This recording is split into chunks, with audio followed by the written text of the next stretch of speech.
ఎంత పెద్ద వర్షం వచ్చినా తుఫాన్ వచ్చినా వర్కౌట్ ఆపేదేలే. వర్షం మనల్ని ఆపుద్దా? వర్షం మనల్ని ఆపుద్దా? Hello guys, day 17 of learning calisthenics in winter challenge. పొద్దుగాల లేసుడే ఈ వర్షం కొట్టుడు మొదలు పెట్టింది మామ. అయినా ఫస్ట్ రన్నింగ్ కంప్లీట్ చేసుకుని స్కూల్లోకి వెళ్ళినాం. కాసేపు వార్మప్ చేసా. అసలు ఈ వర్షానికైతే ఈ రోజు తక్కువే అయింది మా వర్కౌట్. ఈ రోజు only finger pushups, knuckle pushups, burpees, pike pushups అన్ని 10x2 సెట్స్ తీసాను. ఇవన్నీ చేసే గ్యాప్ లో మా కార్డర్ లో కూడా వాటర్ అన్ని వచ్చేసాయి మామ.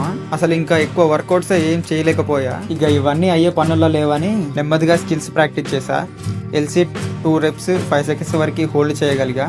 నెక్స్ట్ ఫ్రాగ్ అండ్ క్రో పోజులు చేసి హ్యాండ్ స్టాండ్ ప్రాక్టీస్ చేశా. నేను ప్రాక్టీస్ చేస్తుంటే వీడు కూడా మధ్యలో జాయిన్ అయ్యి ప్రాక్టీస్ చేశాడు.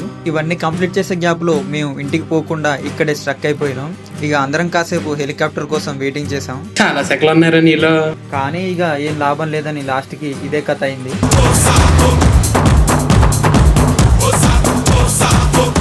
నాన్ స్టాప్ 6-7 hours అయితే వచ్చింది మా వర్షం. అసలు ఈ వీడియోకి వాయిస్ చెప్పడానికి అయితే ఇన్ని కాదు, చాలా తిప్పలు పడ్డా.